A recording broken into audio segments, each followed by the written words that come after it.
হ্যাঁ মা, আজকেই আসছেন? আচ্ছা আচ্ছা ঠিক আছে, আমি বলছি, সবাইকে বলে দিচ্ছি। হ্যাঁ ঠিক আছে, ঠিক আছে, রাখছি। ও জড়িবুটি ম্যাডাম, কে ফোন করেছিল? কি ব্যাপার বলো তো? হ্যাঁ কি ব্যাপার তোমাদের? আমি তো বুঝতে পারছি না, এত বড় একটা কাণ্ড ঘটে গেল, তোমরা আমাদের কোনো খবর দেওয়ার প্রয়োজন মনে করলে না? আচ্ছা আসলে মাসিমা না খবরটা পাওয়ার পর থেকে খুব দুশ্চিন্তায় আছেন, তাই ওনাকে না নিয়ে আমি আসতে পারলাম না ডালি।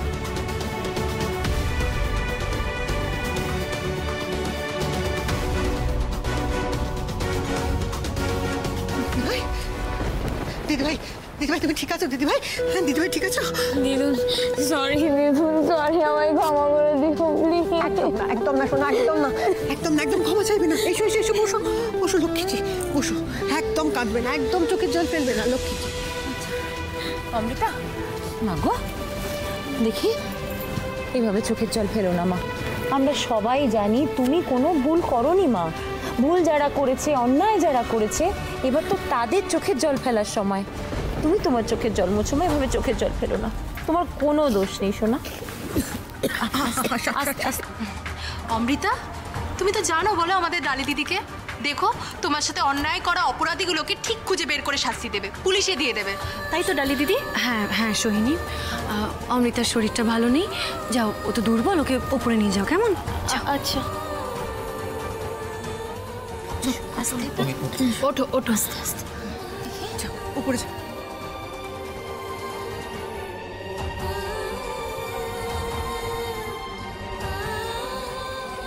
মা মা, আসলে আমাদের এই ভুল, আমাদের এই আগে থেকে সবটা জানানো উচিত ছিল।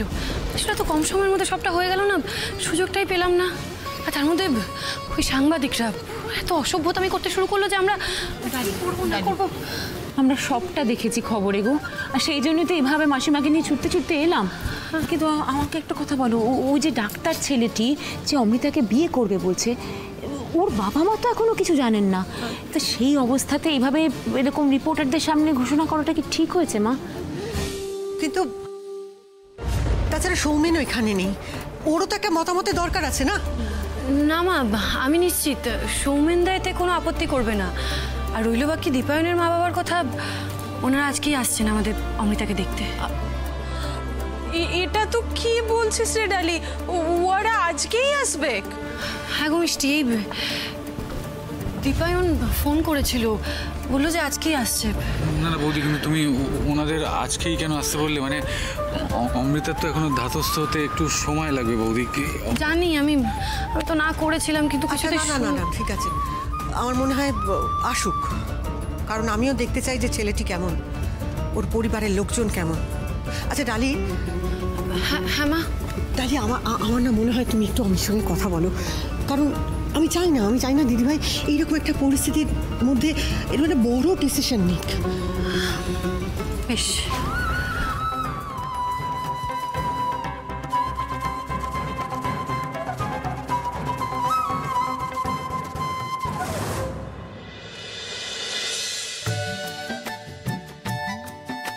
দেখি এবার মুখটা দেখি, কত মিষ্টি লাগছে। অমৃতা, অমৃতা, এই বিয়ের ব্যাপারটা নিয়ে তুমি এত টেনশন করো না। দেখো, আমরা কিন্তু কেউ নিজেদের সিদ্ধান্ত তোমার উপর চাপিয়ে দিচ্ছি না। আচ্ছা, আমি তো তোমার সবটা বুঝিয়ে বললাম বাবা, তুমি জাস্ট একবার ছেলেটাকে দেখো, তারপর তোমার যেটা মনে হবে তুমি সেটাই করো, আমরা কেউ কিচ্ছু বলবো না। কিন্তু মিমি, দৈপায়ন তো আমাকে চেনে না, শুধুমাত্র ওই ভিডিওটা দেখেছিল বলে বিয়ের কথাটা বলল। তার মানে তো আমায় দয়া করছে। মিমি প্লিজ, আমি কারো দয়ার পাত্রে সারাটা জীবন থাকতে পারবো না। এর চেয়ে ভালো আমি একা থাকবো, আমি একা যথেষ্ট। আমি জানি তো, আমি তো জানি আমাদের অমৃতা একাই 100 আর সবটা নিজে করতে পারে, ভীষণ সাহসী। তো অমৃতা, বিশ্বাস করো, আমরা কেউ দৈপায়নকে কিচ্ছু বলিনি, ও নিজে থেকে তোমাকে বিয়ে করতে চেয়েছে, বুঝলে? শোন না, আমি বলি কি, ও দৈপায়ন ছেলেটা না খুব ভালো আছে রে। মোর কি মনে হয় বলতো, ও তোকে আগে দেখেই ফিদাটা হয়ে গেছে। তাই দয়া করে লয়, ও তোকে ভালোবেসেই বিহাটো করতে চাইছে, বুঝলি? অমৃতা, আধারের শেষেই আলোর হদিশ পাওয়া যায়। আচ্ছা, এমনটা তো হতেই পারে যে এই দই পায়নি তোমার জীবনে সেই আলোটা নিয়ে আসবে।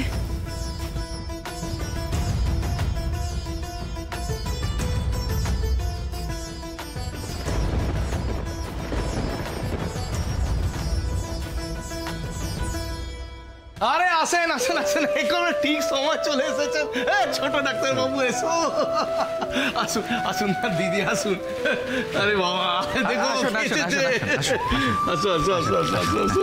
পরিচয় করিয়ে দিই, উনি লালন বাবু, ডালি দেবীর হাজবেন্ড। নমস্কার নমস্কার। আমি ঋষভ দেববর্মন, অমৃতার মামা। নমস্কার নমস্কার, প্লিজ বসুন, আমি আপনাদের জন্য চা জল খাবার বলছি। হ্যাঁ প্লিজ বসুন।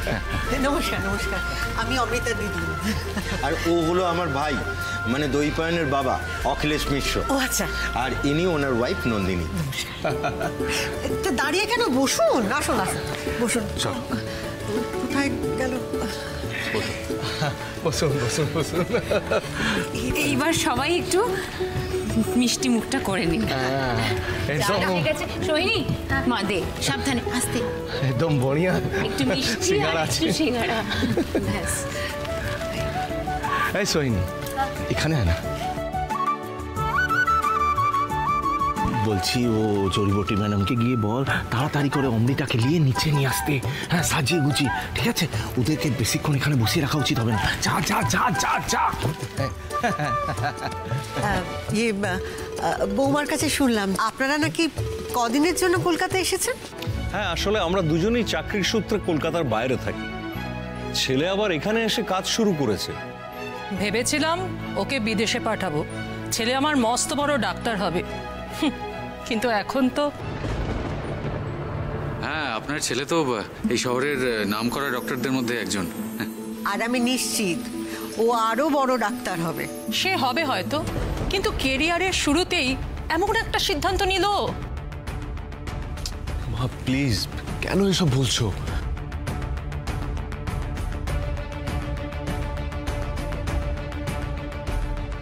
এসে গেছে। আরে এই তো অমৃতা এসে গেছে, কত সুন্দর লাগছে। এসো এসো অমৃতা, এই তো এসো এসো এসো, এখান দিয়ে এসো এসো এসো এসো এসো এসো এসো।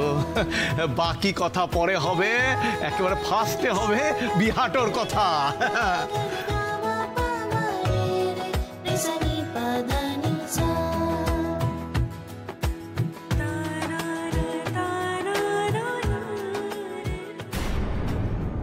কি হলো, আমি লজ্জা পাচ্ছ কেন?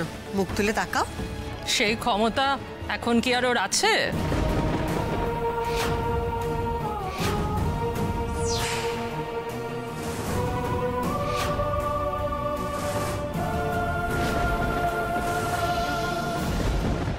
নেহাতি আমার ছেলে গো ধরে বসে আছে, এই মেয়েকেই ও বিয়ে করবে, তাই তো দেখতে এলাম। আসল ঘটনাটা তো আমরা সব জানি।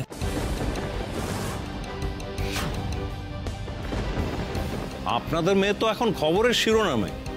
বিয়েটা যে ঠিক করব, আত্মীয় স্বজন ডাকার উপায় থাকবে না আমাদের।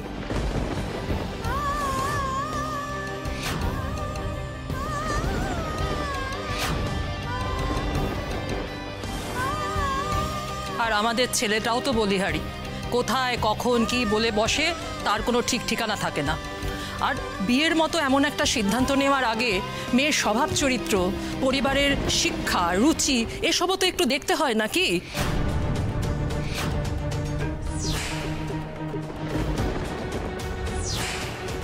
আর তার তো সেসব বলার কোনো বালাই নেই। কি হচ্ছে নন্দিনী? এটা কিভাবে কথা বলছো তুমি?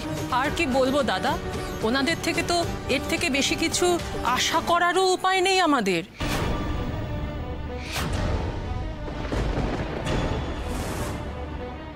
শুনেছি বাড়ির ছেলে মরে গেছে, আর তার মতো দেখতে অন্য একজনের সাথে ওই ছেলের বউ সংসার করছে। আর এদিকে পাত্রীর মা, সে নাকি সংশোধনাগারে ঘানি টানছে।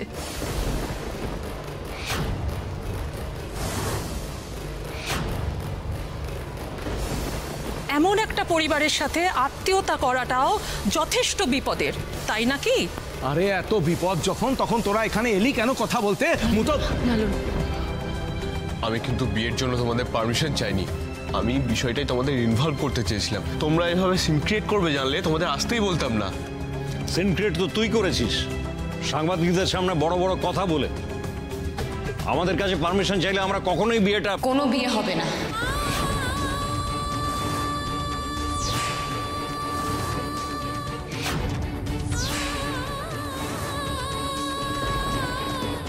আমি দৈপায়নকে বিয়ে করব না।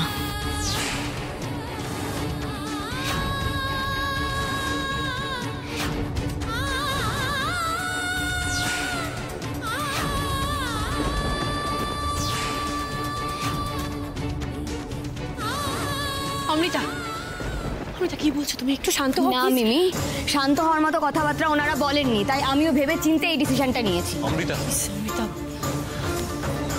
প্লিজ আমার বাবা মার কথায় কিছু মনে করবেন না, আমি ওনাদের হয়ে আপনার কাছে ক্ষমা চাইছি। ক্ষমা চাওয়ার তো কিছু নেই, বিশ্বাস করুন আমি ওনাদের কথায় কিচ্ছু মনে করিনি। ওনারা আমাকে যা যা কথা শুনিয়েছে তাতে আমার কিছু মনে হয়নি, বরং আমি ওনাদের কথা বুঝি। সন্তানের ভবিষ্যৎ নিয়ে প্রত্যেকটি বাবা মার অনেক স্বপ্ন থাকে। আমার মায়ের মতো মা সবার কপালে কিন্তু জোটে না, তাই আমার মাকে নিয়ে যে যা কথা বলবে আমাকে সেটা মেনে নিতেই হবে। কিন্তু আমার মিমি আর আমার বাড়ির শিক্ষা নিয়ে যদি কেউ কোনো কথা বলে তাহলে কিন্তু আমি কিছুতেই সেটা সহ্য করবো না।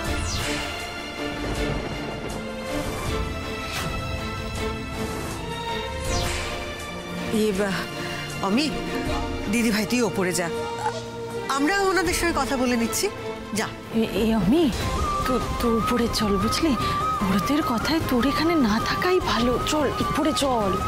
না, আমি চাই না যে ওনাদের সাথে আর কোনো বিয়ের কথা এগোক। আর আপনারা যে এতক্ষণ এখানে ওয়েট করলেন, হ্যাঁ খামোখা, তার জন্য আমি হাত জোর করে আপনাদের কাছে ক্ষমা চাইছি। অমৃতা কেন এরকম করছো? তুমি প্লিজ বোঝার চেষ্টা করো।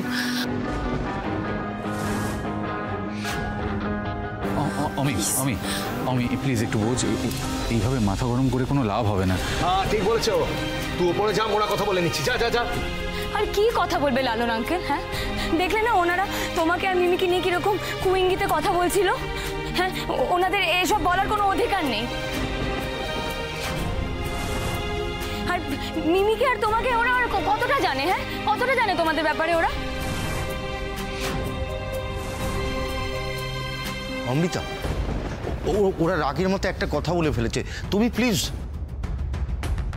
আঙ্কেল, আমি আপনাকে রেসপেক্ট করি, তাই আমি আপনাকে খোলাখুলি বলছি। আসলে আমি ওই বিয়েটা করতে চাইনি, কিন্তু বাড়ির সবাই বলেছিল যে দৈপায়ন ছেলেটি ভালো আর আপনার আত্মীয়, তাই এক মুহূর্তের জন্য আমিও ভেবেছিলাম যে হয়তো আপনারা আমাদের পরিস্থিতিটা বুঝতে পারবেন। কিন্তু আজকে ওনাদের কথায় পরিষ্কার হয়ে গেল যে যদি এই বিয়েটা হয় তাহলে না ওনারা আমাকে খুশি মনে মেনে নিতে পারবেন, না আমি খুশি হতে পারবো। না, খুশি থাকার তো কোনো প্রশ্নই আসে না। তুমি নিজেই বলো না, যে কাণ্ড তুমি বাঁধিয়েছো তারপর কোনো ভদ্র ঘরের লোকজন তোমাকে বউ করতে চাইবে? রিপোর্টাররা কিন্তু একদম ঠিক কথা বলেছিল। যে মেয়ে বংশের মুখে চুনকালি লেপে দেয়, নিজের মান সম্মান ঠিক রাখতে পারে না, তার জীবনে ভালো কিছু হওয়াটা মুশকিল নয়, অসম্ভব। প্লিজ আর একটা কথা নয়, এতক্ষণ ধরে আপনারা অনেক কিছু বলেছেন, আমি চুপ ছিলাম। শুধুমাত্র আপনারা বয়সে বড়,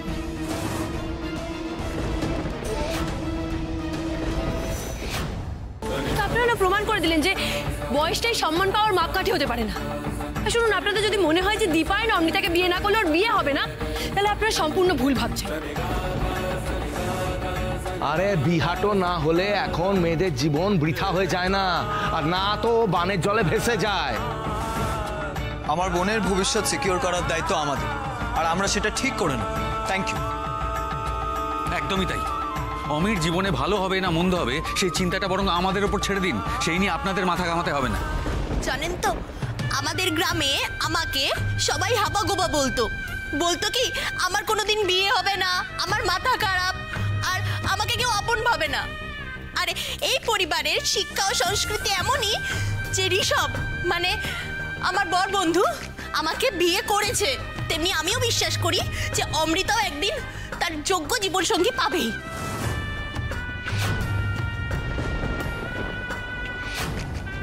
বেশ, তবে সেই যোগ্যপাত্র জোগাড় করে আপনারা বিয়ে দিয়ে দেবেন। দৈপায়ন আর এক মুহূর্ত এখানে নয়, চলো চলো বেরিয়ে যাই। কোথাও যাব না।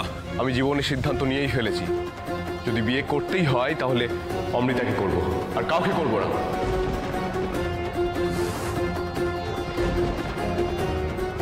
হঠাৎ ওকে বিয়ে করতে তুই এমন খেপলি কেন বাবু? কারণ এবারই কেউ জোর করে অমৃতাকে আমার গলায় ঝুলিয়ে দেয়নি।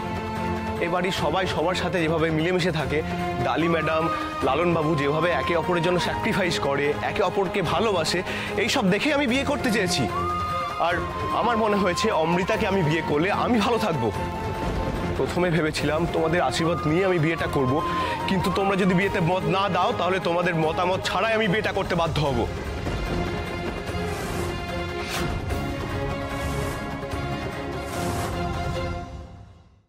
ডালি ম্যাডাম, আপনারা বিয়ের দিন ঠিক করুন।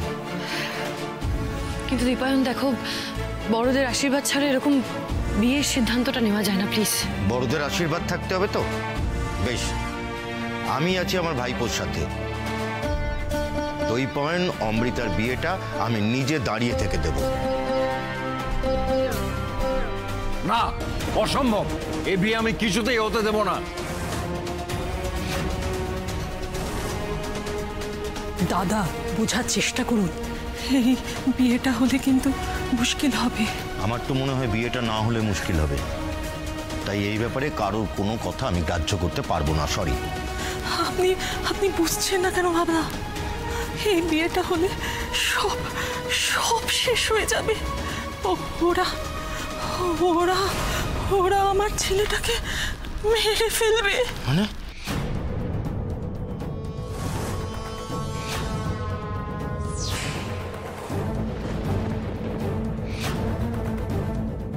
মানে আমি ঠিক বুঝলাম না, দীপায়নকে কে মেরে ফেলবে? আরে চুপ করে গেলি কেন? বল, কে মেরে ফেলবে দৈপায়নকে? যারা অমৃতার ক্ষতি করতে চায় তারাই।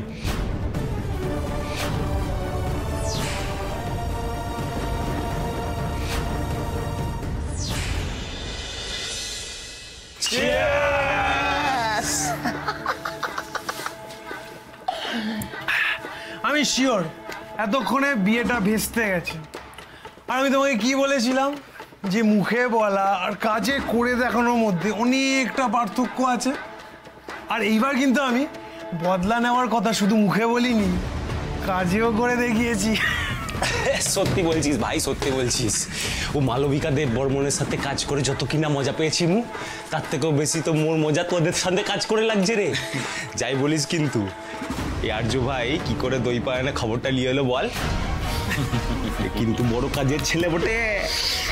শুধু খবর নিইনি খোকন, শুধু খবর নিইনি, এমন এমন এমন করতে দিয়েছি না। এরপরে বিয়ে করা তো অনেক দূর, বিয়ের নাম শুনলেও ওরা ভয় পাবে। আবার বিয়ে, ভালো শপিং হলো, কি বল? হ্যাঁ, খুব ভালো কাটলো সন্ধ্যাটা। অনেকদিন পর এত শপিং করলাম। বস, সাবধানে বস। হ্যাঁ, খুব টায়ার্ড লাগছে। বসো বসো। এই চলে এসছি। আমি দৈপায়নের সাথে খুব ভালো করে কথা বলেছি, বুঝলে? মেয়েটাকে কিন্তু সত্যি ওর খুব ভালো লেগেছে। আরে ভালো লাগবে না কেন? ভালো পরিবারের, ভালো স্বভাবের মেয়ে। আর যা হয়েছে তাতে তো মেয়েটার দোষ ছিলও না। তাছাড়া দাদার মুখেও তো এই পরিবারের কথা, ডালির কথা আমরা অনেক শুনেছি।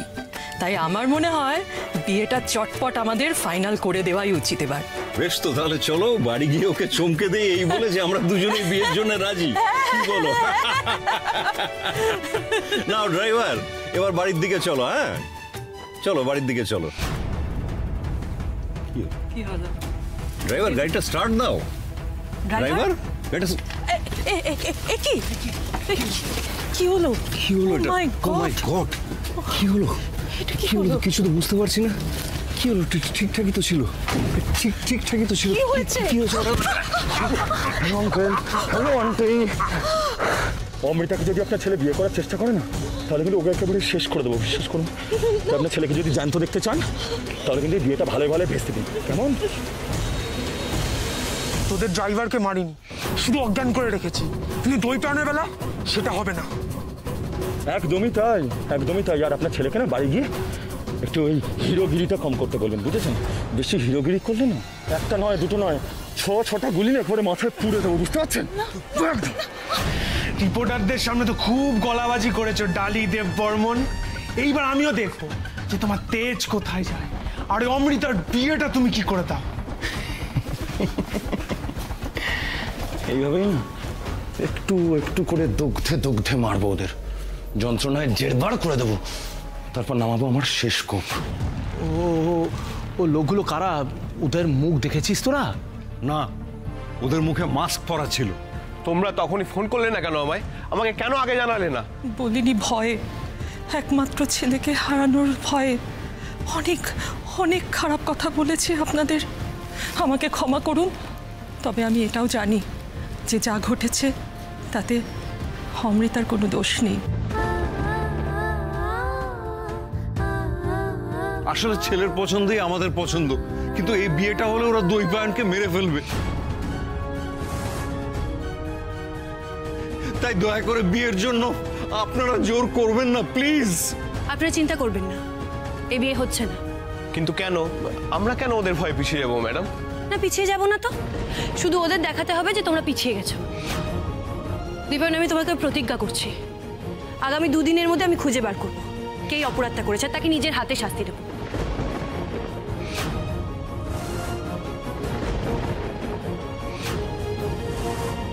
শুধু তোমরা আমার কথা মতো সবাইকে এটা রটিয়ে দাও যে তোমরা এই বিয়েটা করছো না। আমরাও আপনাদের পাশে আছি, ওদের ধরতে যা হেল্প লাগবে আমরা করব। তাহলে বিয়ের পাকা কথা কিন্তু হয়ে রইল। একবার অপরাধী ধরা পড়লেই বিয়ের সানাই বাজবে,